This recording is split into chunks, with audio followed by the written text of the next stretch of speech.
Bem-vindos ao canal Espiritualidade para você.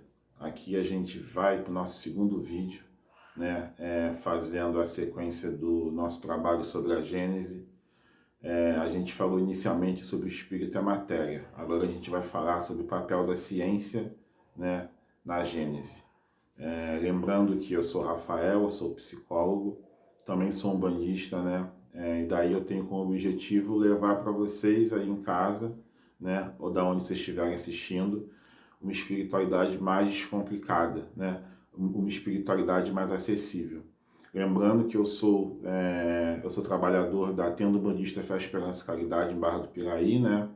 Eu sou médium da casa. E daí, lembrando que todos os nossos trabalhos realizados aqui nesse canal eles são baseados bibliograficamente, né?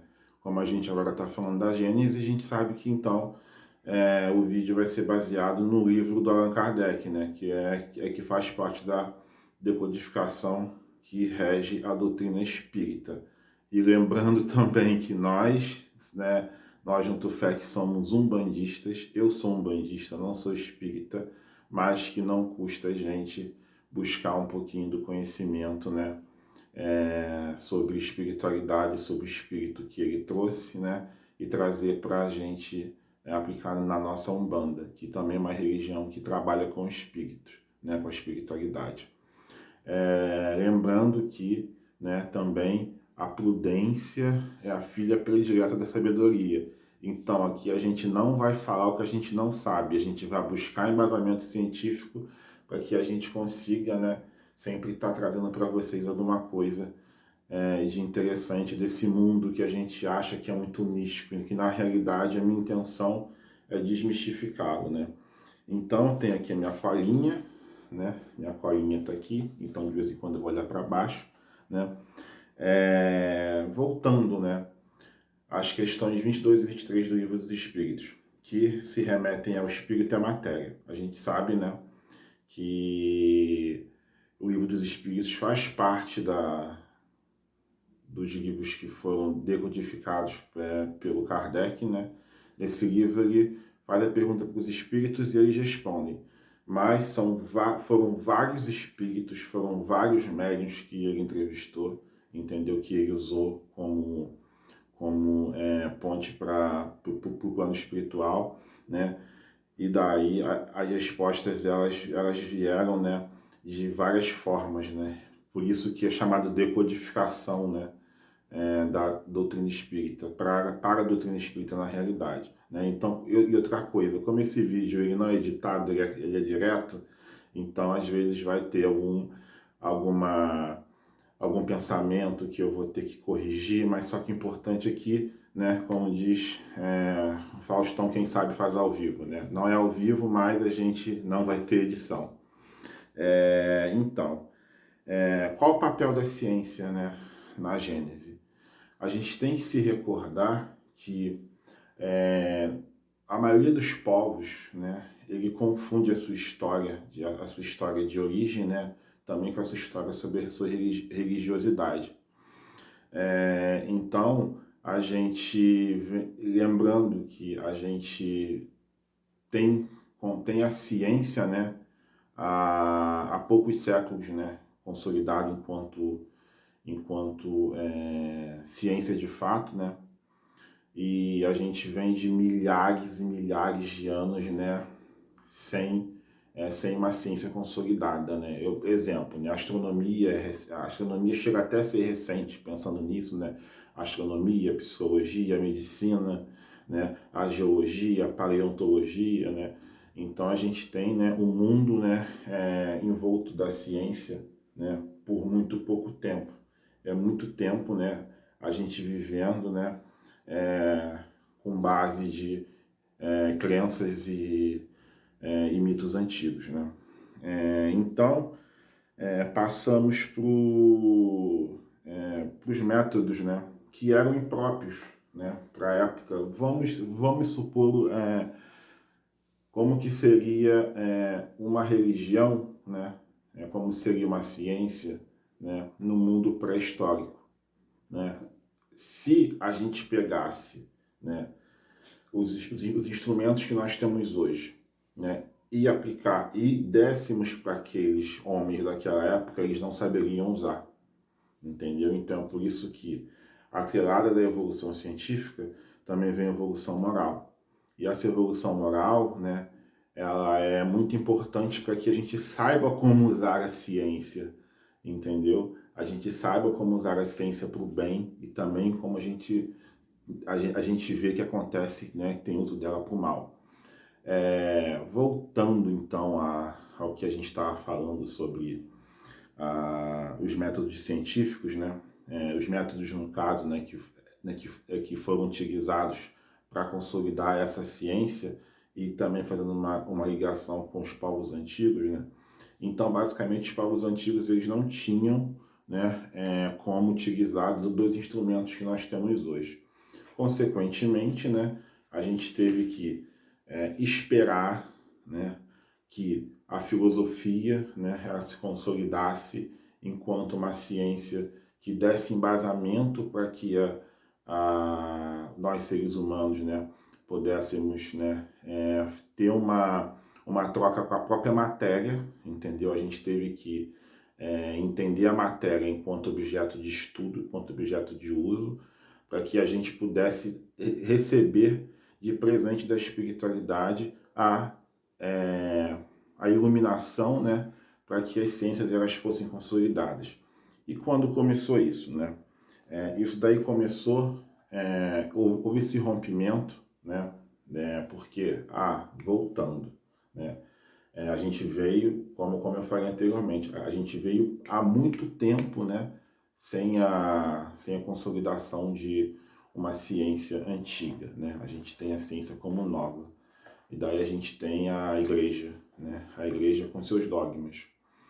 Vou te dar um exemplo de dogma, né? Moisés no Mar Vermelho. Moisés, né, pelos contos bíblicos, né, Moisés chegou no Mar Vermelho, fincou seu cajado e lá o mar se abriu, né?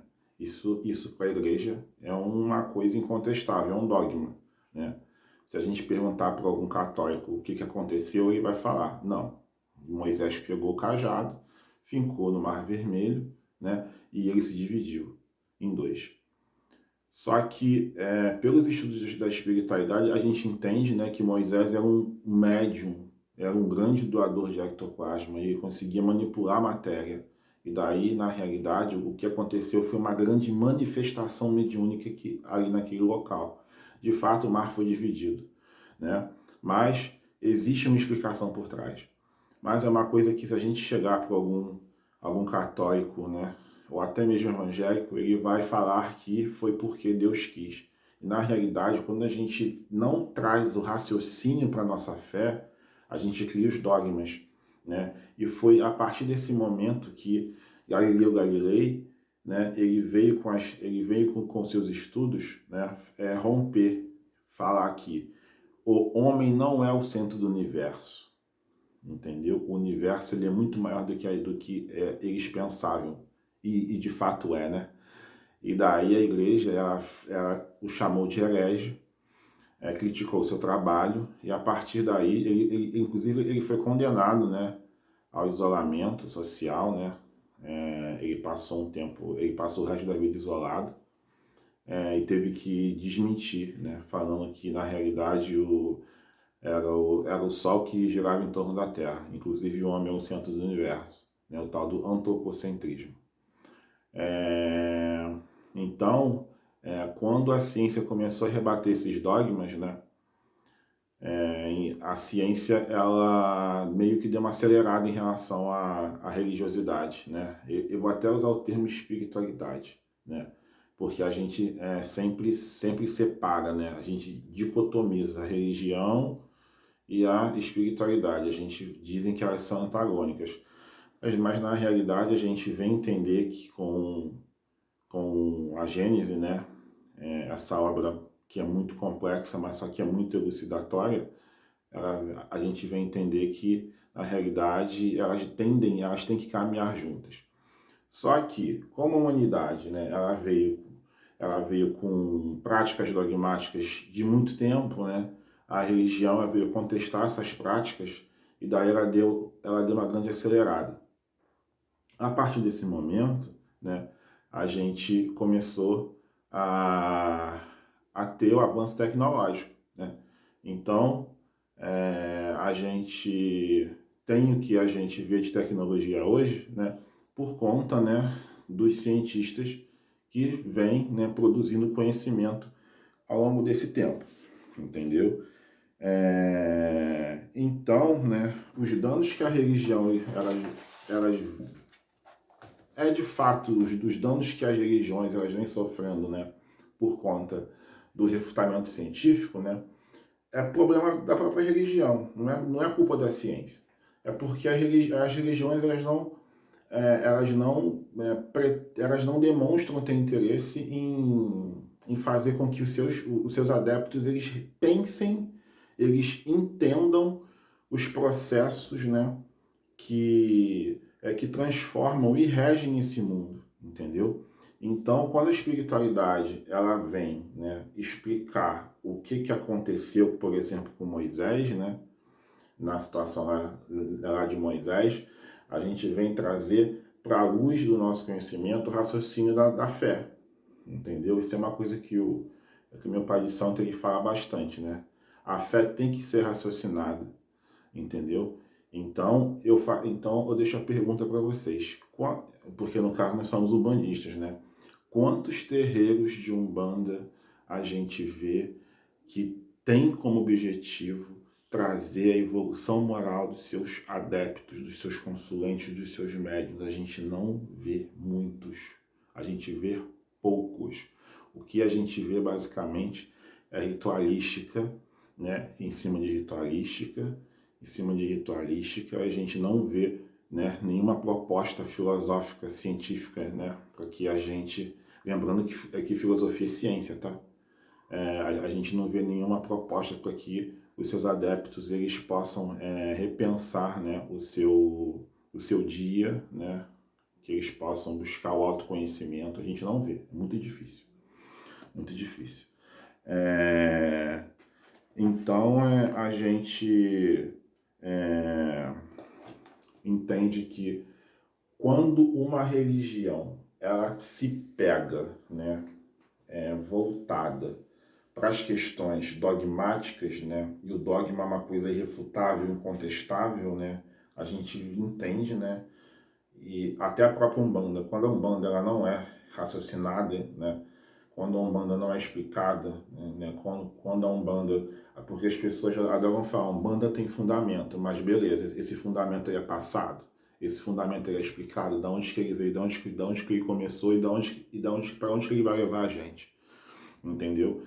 Então, quando a gente vê que a Umbanda, né, a Umbanda e as religiões, né, diversas, elas começam a vir com dogmas, né, com questões irrefutáveis, quando um dirigente espiritual, né, ele fala é assim porque eu sei que é assim, ou então porque é assim, né, porque a minha palavra é a que vale, né, e não tem uma explicação, a gente vê que a gente tem como prova, né, que o afastamento da espiritualidade superior aí já é enorme, porque tudo tem fundamento, né, e esse fundamento tem uma explicação, e ela deve ser passada para os seus adeptos, entendeu? Então, a gente entende que se cria, né, o antagonismo, né? A gente vê, a gente tem que mencionar isso, né? Nas religiões que acham que existe um antagonista, né, do Pai Maior, né? A gente vê que a gente pode chegar, né, em algumas instituições religiosas que vão, né, que só cultuam o diabo, né? Qualquer coisa é o diabo, é o diabo, é o diabo, é o diabo. Até quando não falam que os coitados, né, dos Exus, eles também são agentes do diabo.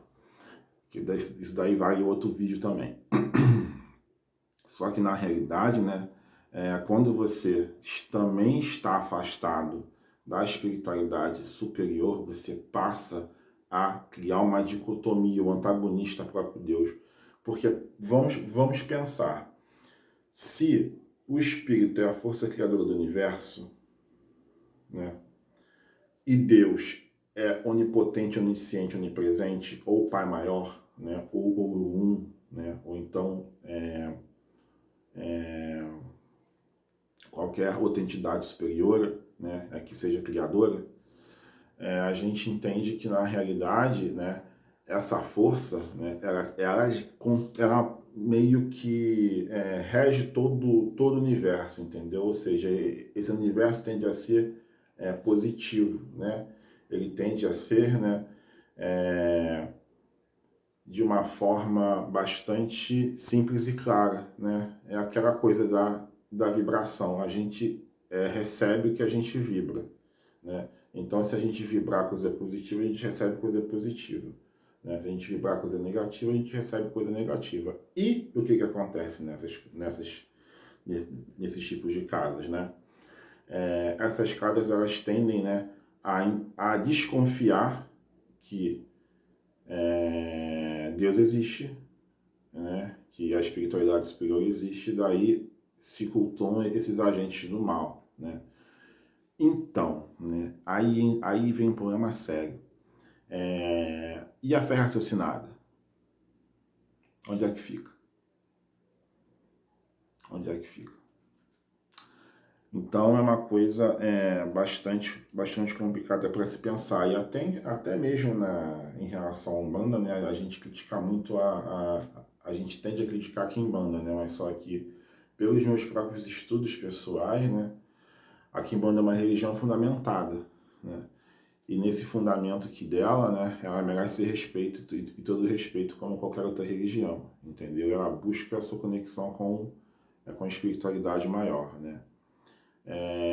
Então, como todo problema das religiões são os próprios homens, não são de fato não é de fato a própria religião, né?